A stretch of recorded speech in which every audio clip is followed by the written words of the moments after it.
Graça e paz, queridos irmãos. Muito bom estar com vocês outra vez, e agora certamente em um ambiente mais presbiteriano. Não sei se vocês se lembram da última vez que eu estive aqui, estava quente. Parecia uma igreja pentecostal pegando fogo. Alto verão do Rio de Janeiro não é fácil para ninguém, nem para o paraibano.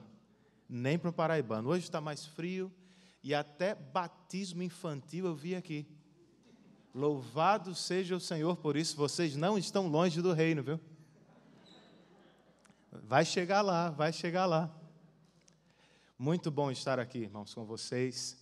E melhor ainda, receber esta honra de repartir um pouco da palavra de Deus com vocês. Então, eu quero convidá-los ao livro de Juízes, capítulo de número 6. Foi o capítulo que eu recebi do pastor Cristiano. E é este pequeno capítulo, 40 versículos, que eu vou tentar expor, e eu acho que até meia-noite a gente sai daqui. Num dia festivo como esse, vale a pena, Então, Juízes, capítulo de número 6, nós vamos estudar todo o capítulo. Eu peço que você tenha a sua Bíblia aberta durante a pregação, pois este é o texto que vamos expor. Anos atrás, queridos, por volta da época do aniversário da minha esposa, minha filha do meio, Sofia, que só tinha 6 anos, entrou num grupo de WhatsApp e enviou uma mensagem para as amigas da minha esposa. Níver da mamãe. Festa, assinado Sofia. Ela não estava preparada para o tanto de mensagens que chegou. Algumas pessoas queriam saber da festa, outras só queriam conversar com Sofia, que estava usando o WhatsApp pela primeira vez. Só que ela não conseguia acompanhar as mensagens. Elas subiam rapidamente e ela ia tentando, quando lia uma já estava em 3, e quando conseguia a outra já estava em 6. E ela foi se perdendo, se desesperando. De repente ela apertou o botão do áudio e disse: pessoal, vamos com calma. Eu ainda estou aprendendo a ler. Ela foi realista, irmãos. Será que nós somos? Porque, se formos sinceros, a verdade é que nós também temos dificuldades com as conversas do nosso Deus. Nem sempre as acompanhamos tão facilmente. Não somos tão versados quanto deveríamos ser na voz do Senhor, que é a sua palavra. Por causa das dificuldades, alguns desistem, outros insistem. Nós deveríamos fazê-lo mesmo. Pois, como disse certo teólogo, na Bíblia, o Deus invisível se torna audível. Para ter relacionamento com Ele, nós precisamos conhecer a sua voz.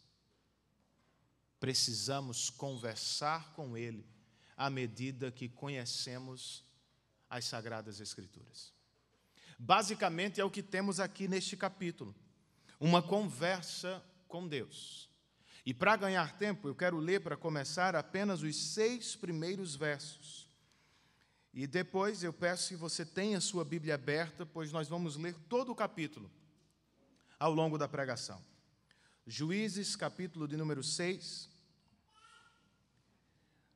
Vamos ler do verso 1 ao verso de número 6. O texto sagrado nos diz o seguinte: de novo, os israelitas fizeram o que o Senhor reprova.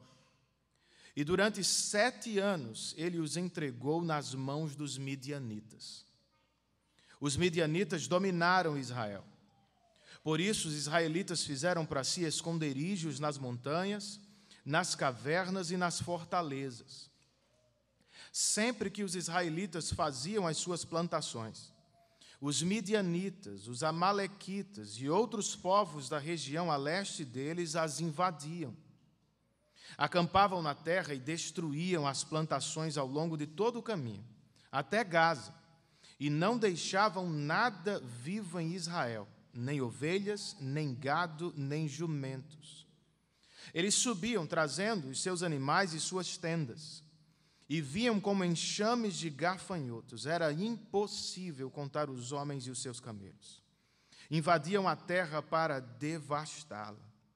E por causa de Midian, Israel empobreceu tanto que os israelitas clamaram por socorro ao Senhor. Vamos orar por este momento? Senhor, nós queremos rogar por Tua assistência. Espírito Santo, nós sabemos que a Bíblia é uma espada em Tuas mãos. E por isso nós te pedimos, use-a nesta noite, para alcançar-nos nos recônditos do nosso coração. Fala conosco, ó Espírito, por meio de Tua palavra. É o que nós te pedimos, em nome de Jesus e para a glória de Deus. Amém. Estamos outra vez, queridos, diante do mesmo padrão de Juízes. É a mesma coisa, se repetindo várias vezes. O povo de Deus peca, Deus o disciplina, o povo clama e Deus o salva. É o mesmo padrão. Só que aqui, o sofrimento parece crescer em intensidade. Se você percebeu bem, são 7 anos sob as mãos pesadas dos midianitas. Por causa disso, diz o texto que lemos, os israelitas se tornaram pobres. Mas usando o mesmo sofrimento, o Senhor os levou aos joelhos. Eles outra vez clamaram a Deus, e Deus outra vez vai salvá-los, e nós outra vez ficamos maravilhados com o nosso Deus. Só que tem outro detalhe: Deus não vai salvá-los imediatamente como fez antes. Primeiro, Ele terá uma conversa com o seu povo. Primeiro a conversa, depois a salvação. Por quê, queridos? Os israelitas não precisam apenas de salvação. Eles precisam também de um Salvador. Eles não podem desejar apenas as bênçãos de Deus. Eles precisam voltar a conversar com o doador de todas as bênçãos. Nós também. Precisamos conversar regularmente com o nosso Deus. Não só falar a Deus sobre as nossas necessidades, precisamos muito mais ouvi-lo falar conosco por meio de sua revelação. A pergunta é: o que ouvimos em uma conversa com Deus? Claro, à luz deste capítulo das Escrituras. Para começar, irmãos, entre os versos 7 e 10, eu posso dizer que em uma conversa com Deus nós ouvimos sobre o verdadeiro arrependimento. Vamos ler o texto sagrado? Versos 7 e 8, parte A. E se eu puder pedir, gente, me consigam um copo d'água, por favor. Muito obrigado. Versos 7 e 8, parte A. O texto sagrado nos diz: quando os israelitas clamaram ao Senhor por causa de Midian, Ele lhes enviou um profeta. Percebam isso. Os nossos irmãos oraram e Deus lhes respondeu. Tenha certeza, Deus responde às nossas orações. Agora, nem sempre Ele responde como nós desejamos.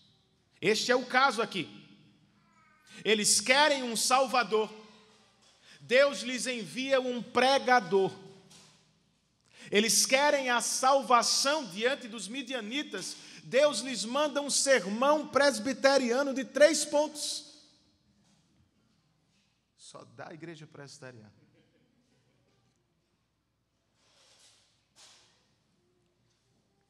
O sermão deste pregador está nos versos 8, 9 e 10.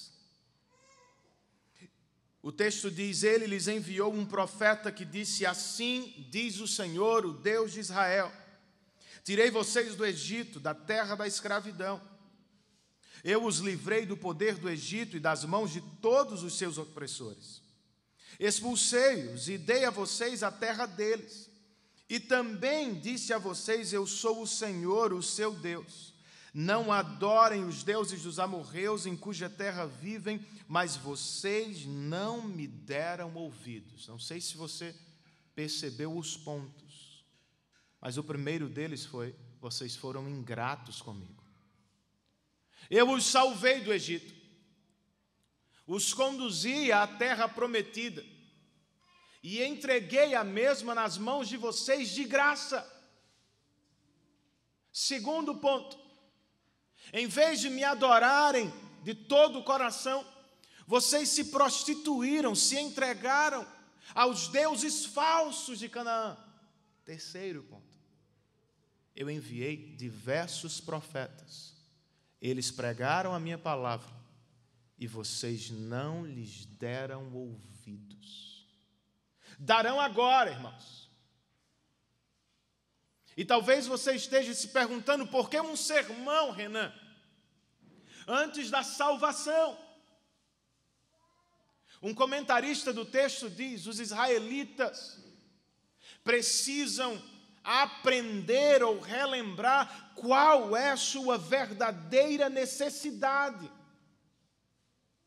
Eles não podem chorar, queridos, apenas porque se tornaram pobres. Eles deveriam chorar porque abandonaram o Senhor. Não podem clamar a Deus só porque querem as bênçãos perdidas. Eles precisam clamar a Deus porque pecaram e ofenderam o Deus Santo e Poderoso de Israel. Eles precisam relembrar o que significa verdadeiro arrependimento, e eu acho que eles não são os únicos. Eu e vocês precisamos deste mesmo sermão repetidamente. Porque por vezes nós choramos pelas coisas erradas. Nos entristecemos com as consequências do nosso pecado, nem sempre com o pecado que ofendeu a Deus. Você foi pego e exposto, por isso você se entristece. Você foi pego e impedido de seguir pecando, por isso você chora. Não é por isso que deveríamos chorar.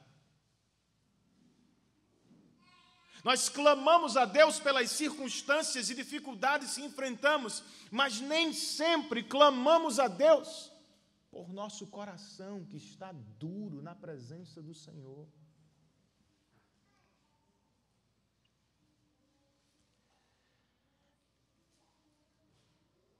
Só há verdadeiro arrependimento, irmãos, quando estamos diante de um verdadeiro profeta. Falsos profetas nos mantêm na escravidão dos nossos desejos, porque eles pregam as mesmas coisas que queremos ouvir: saúde, prosperidade, poder, visibilidade.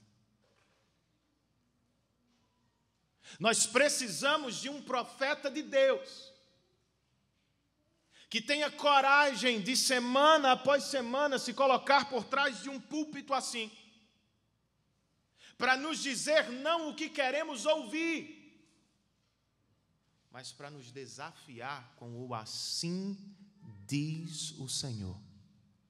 Vocês que foram recebidos hoje, sintam-se muito agraciados por Deus, pois vocês estão ingressando em uma igreja na qual a palavra é central. Ela está presente nos cânticos, nas orações e no púlpito dominicalmente. E é disso que precisamos, por mais que nem sempre gostemos. Pois só há arrependimento genuíno, irmãos, quando há verdadeiros profetas pregando a palavra. Pois nós precisamos relembrar sempre quem é o nosso Deus, quem nós somos e o que fizemos contra Ele.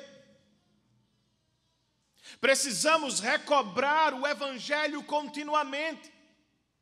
Quem é Deus, o que fizemos e o que Ele fez por nós na cruz do Calvário, irmãos. Louvemos a Deus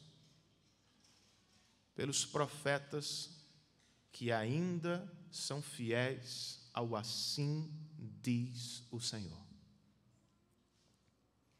Em uma conversa com Deus, à luz deste capítulo, nós também ouvimos sobre o serviço no reino de Deus.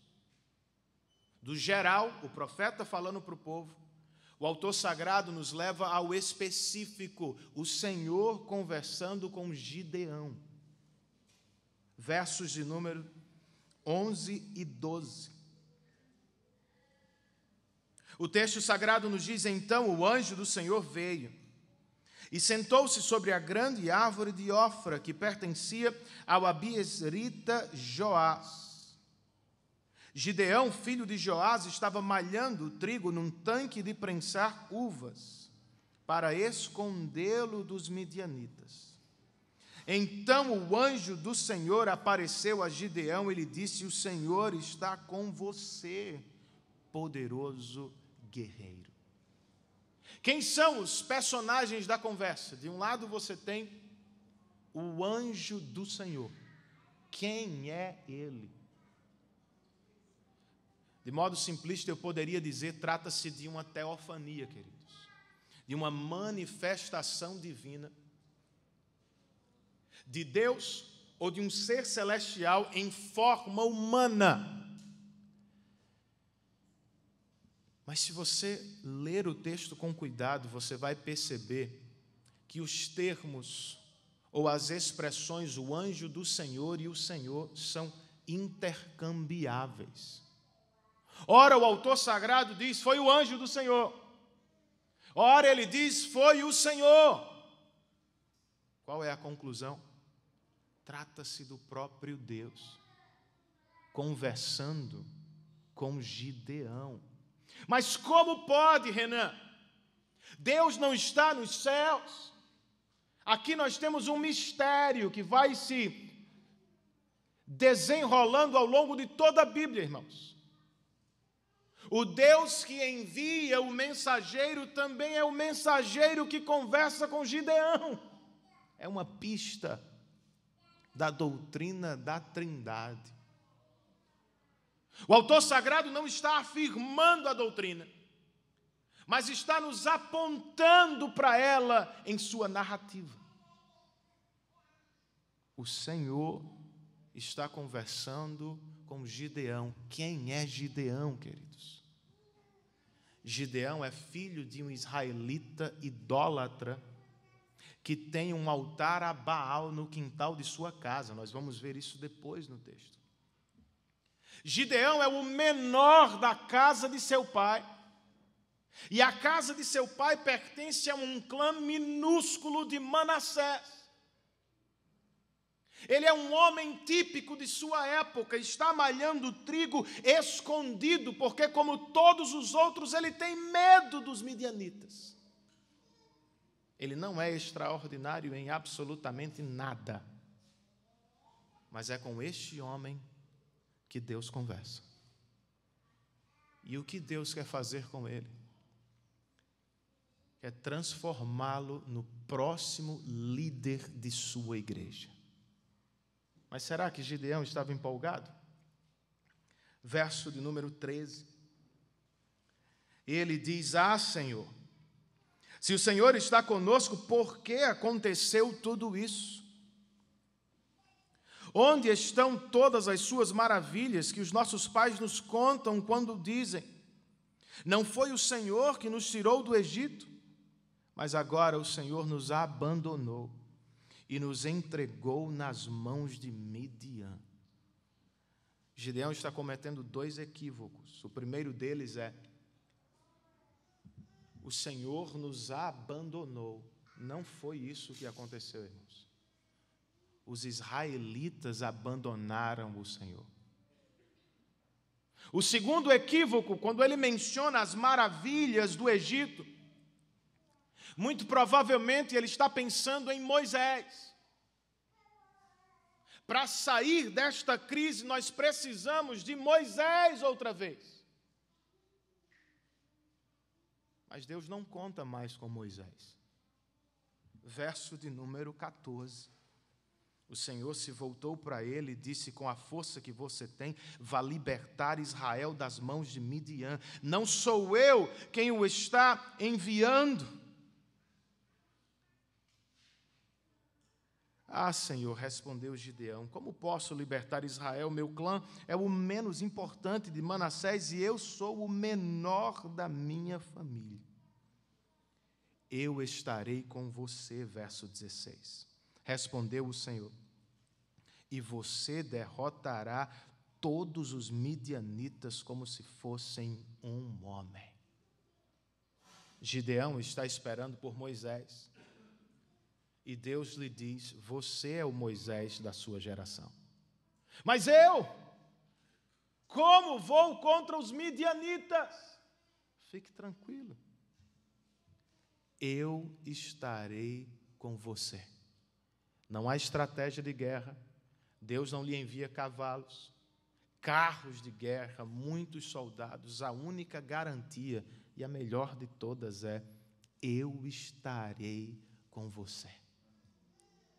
Irmãos, este é um texto que pode encorajar aqueles que estão diretamente envolvidos com a obra do Senhor. Pois por vezes nós nos sentimos como Gideão, pequenos, fracos, inadequados. Mas pare para pensar, por que Deus nos escolheu para começo de história? Por que Deus escolheu um jovem humilde, de uma pequena tribo de Israel? Porque Deus escolheu este jovem filho de um homem idólatra? Graça, irmãos. Você se lembra de onde estava quando o Evangelho o alcançou? A quem você adorava? Em que prisão estava preso? Do que você era escravo? Nós não éramos belos. Aos olhos do puro e santo Deus, nós éramos detestáveis. Mas ao tornar seu filho feio na cruz do Calvário, com os nossos pecados, o Senhor nos salvou e está nos fazendo belos aos seus olhos. Nós não éramos ricos, éramos pobres espiritualmente. Mas ao fazer de seu filho pobre na cruz, o Senhor está nos transformando em ricos para a glória de seu nome. Foi graça, irmãos. E nós louvamos a Deus por isso. Mas para que Deus nos escolheu? Deus nos escolheu a fim de que pudéssemos glorificar o seu nome neste mundo, enquanto servimos no seu reino, para o louvor de sua glória e para o bem das pessoas com quem vivemos. Mas, de novo, eu me sinto pequeno para isso. E você provavelmente também. Se você não se sente, talvez você não esteja pronto mesmo para servir. Porque quando Deus chamou Moisés, ele hesitou. Quando chamou Josué, ele tremeu. Quando chamou Gideão, ele quis fugir. Todos os servos de Deus se sentiram pequenos diante de Deus e diante da missão que receberam.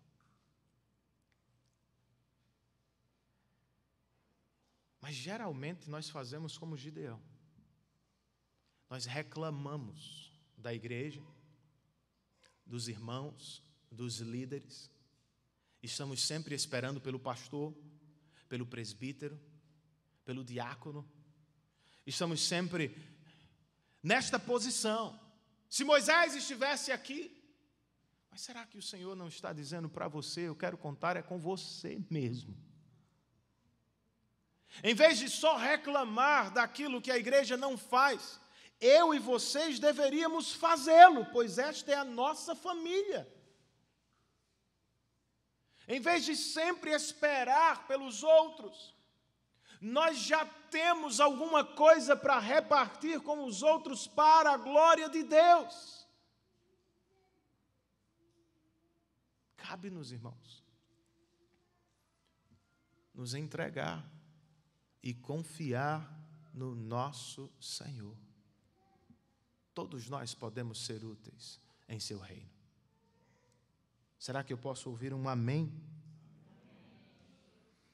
Em terceiro lugar, irmãos, em uma conversa com Deus, à luz deste capítulo, nós ouvimos sobre a verdadeira adoração. Versos 17, 18 e 19, o texto nos diz, e Gideão prosseguiu, e se de fato posso contar com teu favor, dá-me um sinal de que és tu que estás falando comigo. Peço-te que não vás embora até que eu volte e traga minha oferta e a coloque diante de ti. E o Senhor respondeu, esperarei até você voltar. Gideão foi para casa, preparou um cabrito e com uma arroba de farinha fez pães sem fermento, pôs a carne num cesto e o caldo numa panela, trouxe-os para fora e ofereceu-os a eles sobre a grande árvore. Esta é a linguagem clássica da adoração no atê. Oferecer ofertas a Deus. É o que Ele quer. Eu quero entregar-te uma oferta. O Senhor pode esperar. Isso é interessante, irmãos. Um comentarista do texto diz, Gideão não foi ao restaurante fast food mais perto de casa, pegou algo e voltou correndo. Ele tomou o tempo para preparar o que aos seus olhos era o melhor para Deus. Ele o fez e o Senhor ficou esperando. E quando voltou, no verso 21, o texto nos diz que com a ponta do cajado que estava em sua mão, o anjo do Senhor tocou a carne e os pães sem fermento. Fogo subiu da rocha, consumindo a carne e os pães. E o anjo do Senhor desapareceu. Quando Gideão viu que era o anjo do Senhor, exclamou, ah, Senhor soberano, vi o anjo do Senhor face a face. Disse-lhe, porém, o Senhor, Pai, seja com você, não tenha medo, você não morrerá. Tem muita gente querendo ter visões assim. Mas é de matar qualquer um se não for a graça de Deus. Ele se assustou. Moisés também, Isaías também, Pedro também, João caiu como morto.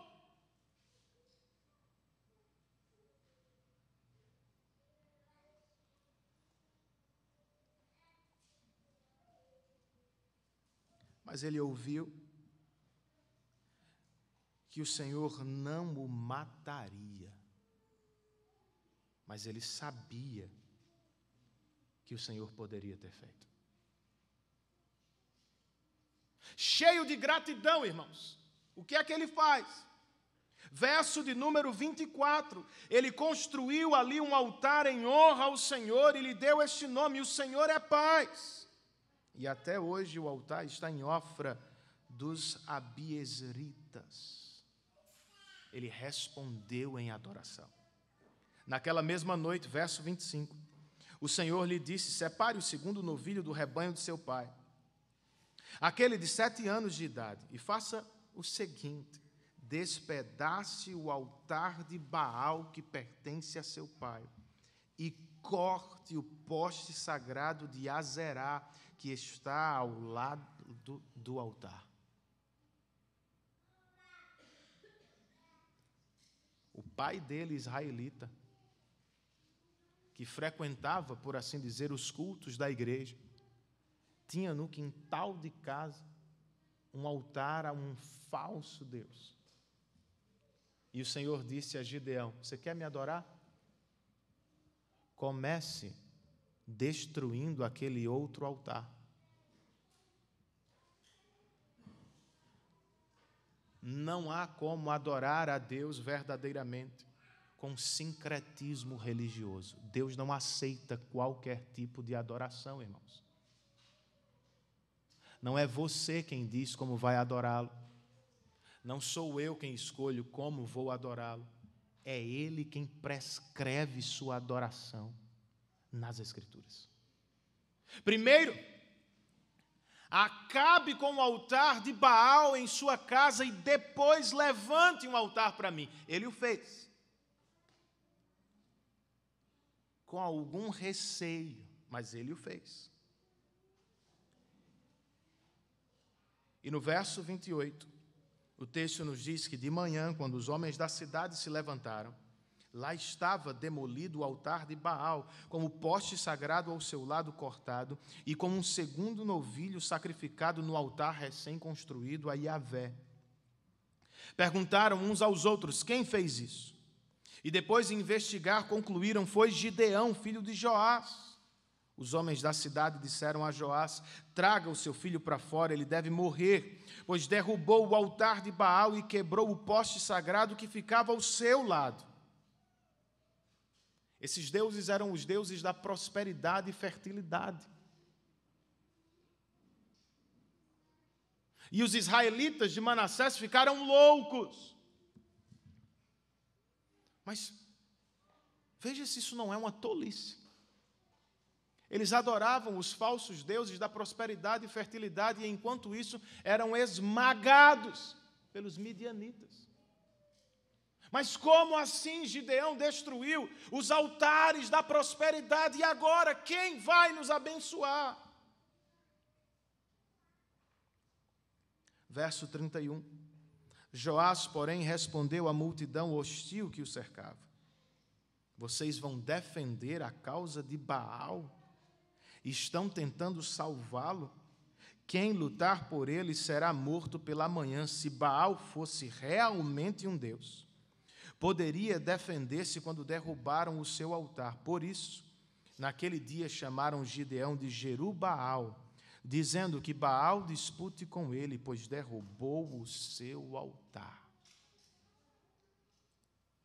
Era algo do tipo: se ele é Deus, que se defenda. Mas se não é, vamos seguir o juiz que Deus nos enviou, Gideão. E o que nós aprendemos, irmãos? Neste trecho, ou entre os dois altares do quintal da casa de Gideão. Claro, sobre a adoração. Mas o que é adoração, irmãos? Adoração, segundo as Escrituras, é uma questão de visão. A visão da glória de Deus. Foi o que Moisés viu e então adorou. Foi o que Isaías viu e por isso adorou. Foi o que Pedro viu na pesca maravilhosa e por isso caiu de joelhos diante de Jesus. E é o que todos nós precisamos experimentar. Mas Renan, você está dizendo que eu posso ter uma experiência do tipo a de Gideão? Sim. E em certo sentido até melhor.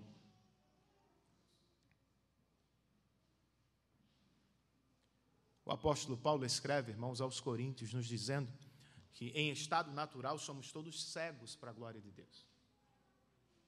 Mas o Deus que disse ao início de todas as coisas: haja luz, bradou no nosso coração: haja luz, a fim de que pudéssemos ver a glória de Deus brilhando na face de Cristo. Como é que isso acontece, Renan? Do mesmo jeito que se deu com os discípulos, por exemplo. Eles andavam com Jesus, viam seus milagres, ouviam seus sermões, e de repente o Senhor lhes abriu os olhos e disse Jesus a Pedro: esta revelação veio do alto. É do mesmo jeito. Nós vamos ouvindo a palavra, nós vamos lendo a palavra, vamos ouvindo as pregações da palavra, e de repente, irmãos, o Espírito de Deus nos dá luz no coração e nós vemos a glória de Deus brilhando na face de Cristo. De novo, não há como conhecer a Deus sem a revelação dele. Adoração é uma questão de visão. Adoração também é uma questão de resposta. Gideão foi poupado, irmãos, e ele sabia disso. Quando viu a glória de Deus, ele pensou: eu vou morrer, mas não morreu. Eu e vocês também fomos poupados. Deveríamos ser condenados ao inferno por nossos próprios pecados. Por graça e em Cristo, Deus nos poupou do sofrimento eterno, louvado seja o seu nome. Em resposta, irmãos, nós adoramos, mas não adoramos como pagãos.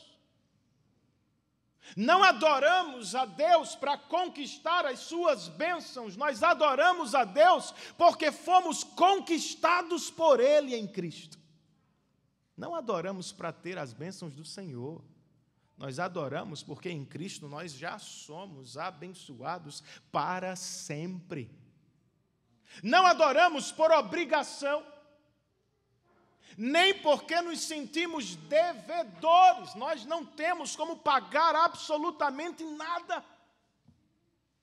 Nós adoramos não sob a ética do devedor, mas sob a ética de alguém que é grato. Eu nada merecia, mas em Cristo Deus me deu tudo o que eu precisava. Adoração, à luz deste texto, também é uma questão de prioridade, irmãos. Qual era o problema da época? O pai de Gideão tinha um altar a Baal. Ele prestava uma adoração sincrética ou misturada. Os israelitas haviam se prostituído, adoravam a Yahvé, mas adoravam a Baal e a Astarote. Qual é o nosso problema? O mesmo. Por vezes nós temos inúmeros altares em um mesmo coração. Deus não aceita isso. Por que é que Gideão precisa quebrar o altar de Baal em sua casa? Antes de lutar contra os midianitas fora dela, ele precisa resolver com os inimigos que moram dentro dele. Eu e você também.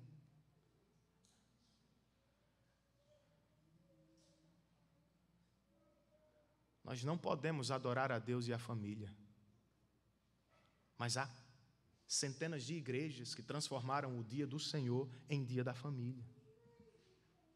Nós não podemos adorar a Deus e ao sucesso profissional, mas centenas de pessoas adoram dominicalmente pensando nisso. Nós não podemos adorar a Deus e a saúde. Nós não podemos adorar a Deus e adorar esta vida. Nós não podemos adorar a Deus e adorar a nós mesmos. Se você é um eleito de Deus, salvo pela graça dele, mediante a fé em Jesus Cristo, prepare-se, todos os altares idólatras do seu coração serão despedaçados. Isso dói, irmãos. Mas ao mesmo tempo cura. E nos leva ao altar do verdadeiro Deus, o único que pode nos realizar e nos alegrar de maneira duradoura. Para concluir, gente, à luz deste capítulo, eu ainda posso dizer que uma conversa com Deus trata de maturidade. Verso de número 33.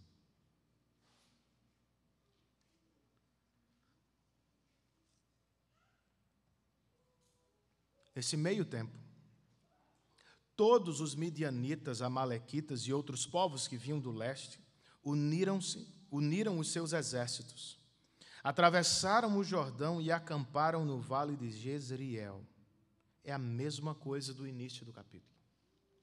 Os mesmos povos fazendo as mesmas coisas. Só que a esta altura tem uma novidade. Nós queremos nos apressar e gritar: é Gideão. Não é. É o Espírito de Deus. Verso de número 34. Então o Espírito do Senhor apoderou-se de Gideão. E só por isso, com toque de trombeta, ele convocou os abiezritas para segui-lo. Enviou mensageiros a todo Manassés, chamando-o às armas, e também a Zebulon e a Naftali, que também subiram ao seu encontro. A novidade, irmãos, é o Espírito do Senhor sobre Gideão. Um homem cheio do Espírito faz coisas maravilhosas para Deus. Só que tem um detalhe: o Espírito não nos dá tudo de uma vez, nem também destrói nossa humanidade, como alguns dizem. Nós não nos tornamos menos humanos por causa do Espírito, nos tornamos mais humanos. Mas isso não se dá imediatamente, e este é o caso. O Espírito acabou de repousar sobre Gideão, e você pensa, ele vai partir para a batalha e vencer todo mundo. Mas no verso 36, ele coloca diante do Senhor aquelas famosas petições ou provas. Ele disse: quero saber se vais libertar Israel por meu intermédio, como prometeste. Percebam isso. Isso aqui não é provar Deus para saber se eu compro um carro vermelho ou amarelo, gente. Para saber se você namora com fulano ou com beltrano. Não é isso que está acontecendo. Gideão já ouviu a voz de Deus. Ele já sabe o que tem que fazer. Mas ele está aprendendo a se relacionar com Deus. E naturalmente, como nunca foi ao campo de batalha, ele teme. Senhor, tu vais mesmo comigo como prometeste? Ele já ouviu. Para ter certeza, Senhor, eu vou te pedir algo. Verso de número 37. Vê, colocarei uma porção de lã na eira. Se o orvalho molhar apenas a lã e todo o chão estiver seco, saberei que tu libertarás Israel por meu intermédio, como prometeste. E assim aconteceu. Gideão levantou-se bem cedo no dia seguinte, torceu a lã e encheu uma tigela de água do orvalho. Disse ainda Gideão a Deus: não se acenda a tua ira contra mim, deixa-me fazer só mais um pedido, permite-me fazer mais um teste com a lã. Desta vez, faze ficar seca a lã e o chão coberto de orvalho. E Deus assim fez naquela noite. Somente a lã estava seca. O chão estava todo coberto de orvalho. As pessoas se dividem diante deste texto. Há aqueles que o criticam sem dó. Um homem de pouca fé. E há aqueles muitos outros que o imitam em toda e qualquer circunstância da vida. Moro no Rio ou em João Pessoa. Caso com este ou com aquele. Vamos de férias para aqui ou para ali. Lembrem-se que nós precisamos entender o texto dentro de seu contexto. Outra vez, Gideão já sabe o que fazer. Lutar contra os midianitas. Mas como homem ele teme. Será que Deus vai mesmo comigo? Será que eu vou conseguir libertar o meu povo das mãos dos midianitas? E percebam que os pedidos de Gideão são muito específicos. Tratam da terra. E um comentarista sugere o seguinte: ele não quer apenas confirmação de que Deus vai com ele. Ele quer revelação de Deus. Quem é o Deus de Israel que o chama para a batalha? Pois os deuses dos cananeus eram divididos. Cada um tinha poder sobre determinada área da natureza. Este é o Deus dos montes, aquele é o Deus das águas. Este é o Deus da fertilidade, aquele é o Deus da guerra. Era assim, sempre foi assim. Gideão quer saber quem é o meu Deus. Ele é o Deus que manda em determinada parte da criação? Ou será que Ele é o Deus de toda a criação? E quando Deus atende e reverte o que Ele pede, Gideão se sente mais seguro. O meu Deus é o Todo-Poderoso. Como é que Deus aumenta a nossa fé, gente? Como é que nos tornamos crentes mais maduros? A primeira coisa que você precisa perceber aqui é a extrema paciência do Senhor. O Senhor não se exasperou com ele. Talvez eu me exasperasse. Mas, de novo, você quer conversar sobre o mesmo texto bíblico? Você não aprende, menino. Outra vez. E, de novo. Deus não se exaspera. Ele é paciente. Em parte é por isso que existe culto semanalmente. Nós somos lentos para aprender, precisamos ouvir 1, 2, 1000 vezes o Evangelho, irmãos.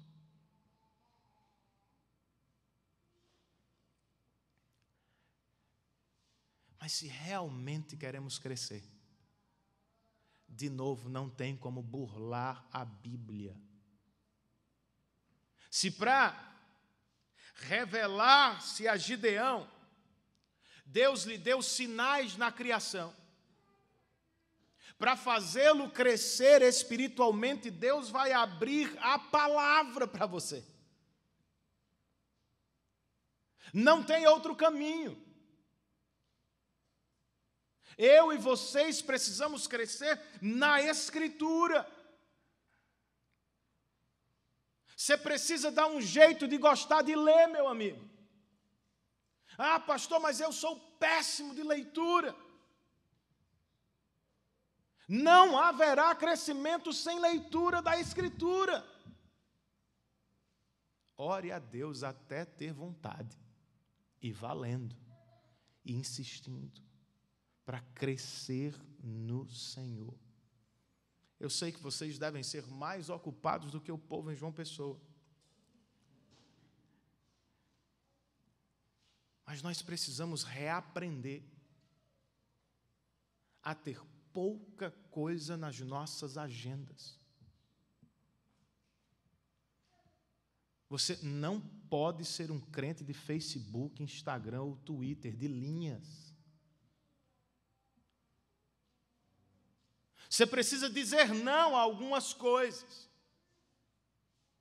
Para ter tempo, amigo, de ler a Bíblia na sua casa, de ler um bom livro cristão que os seus pastores indicam. Senão, você vai ficar estagnado. O pessoal vai crescendo, vai crescendo, vai crescendo, e você, mas eu não cresço, pastor, e eu não vou. Meu amigo, você precisa conhecer a Escritura, a fim de conhecer o seu Deus e de crescer especialmente no que Ele fez por você em Cristo. Pois se você lê o Antigo Testamento, você está lendo o livro que promete o Salvador. E se você lê o Novo Testamento, você está lendo sobre a promessa cumprida de Deus em Cristo. Para conhecer o seu Salvador. mais e mais você precisa de Gênesis, dos Salmos, de Isaías, de Mateus, de Atos, Romanos e até do Apocalipse. Não tenha medo, não. É livro de Deus para você.